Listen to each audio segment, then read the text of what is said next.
মাননীয় স্পিকার, দেশনেত্রী বেগম খালেদা জিয়া সম্পর্কে অল্প সময়ে কথা বলা অত্যন্ত কঠিন ব্যাপার। একজন মহিয়সী মহিলা, একজন অসম সাহসী নেত্রী, একজন দূরদৃষ্টি সম্পন্ন রাষ্ট্রনায়ক, যিনি বাংলাদেশে এই 54 বছরের 43 বছর রাজনীতিতে বিচরণ করেছেন দাপটের সঙ্গে। এই নেত্রী বাংলাদেশে তিনবার তিনি প্রধানমন্ত্রী নির্বাচিত হয়েছেন বিপুল ভোটে এবং সম্পূর্ণ একটি নিরপেক্ষ ভোটের মাধ্যমে। তিনি দুইবার বিরোধী দলের নেত্রী নির্বাচিত হয়েছেন এবং প্রতিটি ক্ষেত্রেই তার যে মূল লক্ষ্য ছিল বাংলাদেশে গণতন্ত্রকে প্রতিষ্ঠা করা। আমরা দেখেছি যে যখন তিনি সরকারে ছিলেন সেই সময় তিনি এমন কাজগুলো করেছেন, যেমন প্রেসিডেন্সিয়াল ফর্ম অফ গভর্নমেন্ট থেকে পার্লামেন্টারি ফর্ম অফ গভর্নমেন্ট নিয়ে আসা এবং অন্যান্য গণতন্ত্রের প্রতিষ্ঠানগুলোকে দাঁড় করানোর চেষ্টা করা। বিকাশ পেমেন্টে 10,000 টাকার বেশি অফার, শপিং চলছে তো।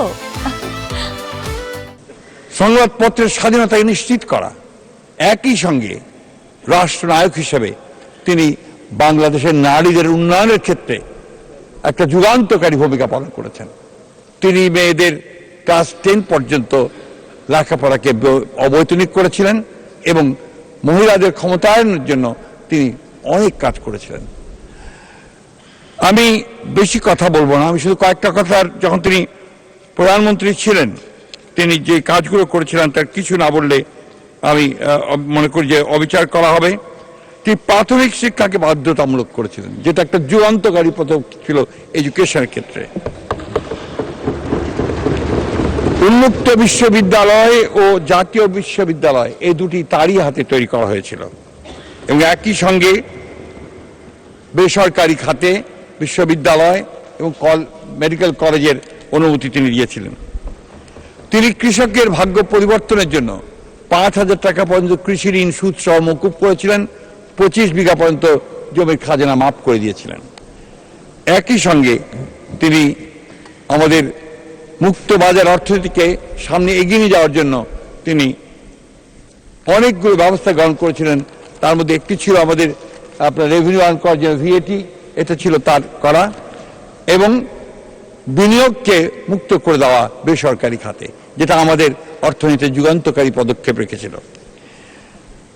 একই সঙ্গে অনুমতি ছাড়াই 30 কোটি টাকা বিনিয়োগের সীমা নির্ধারণ করা হয়েছিল এবং নতুন শিল্প প্রতিষ্ঠা করা হয়েছিল সেই সময়। একটি স্বনির্ভর অর্থনীতি গড়ে তোলার জন্য দারিদ্র্য বিমোচন, স্থানীয় সরকারকে শক্তিশালী করা, মূর্ত অর্থনীতিকে আরো প্রাণবন্ত করা, জলবায়ু ও পরিবেশ বান্ধব কর্মসূচি গ্রহণ করা ছাড়াও তিনি অনেকগুলো ব্যবস্থা নিয়েছিলেন, যে ব্যবস্থাগুলো আমাদের অর্থনীতিকে সচল করেছিল, আমাদের রাষ্ট্রকে এগিয়ে নিয়ে গিয়েছিল। আমি কথা একটু শুধু আরেকবার বলতে চাই যে অপোজিশন লিডার হিসাবে, বিরোধী দলীয় নেতা হিসাবে তার মূল কাজটি ছিল গণতন্ত্রকে প্রতিষ্ঠা করার সংগ্রাম করা। তার এই 43 বছরের যে রাজনৈতিক জীবন, সেই রাজনৈতিক জীবনে তিনি কখনো আপোষ করেননি গণতন্ত্রের প্রশ্নে। তিনি কখনো বাংলাদেশের স্বাধীনতার সার্বভৌমত্বের প্রশ্নে আপোষ করেননি এবং সেটাই ছিল তার সবচেয়ে বড় কৃতিত্ব, যেটা আমাদের বাংলাদেশের মানুষকে আজকে পর্যন্ত অনুপ্রাণিত করে।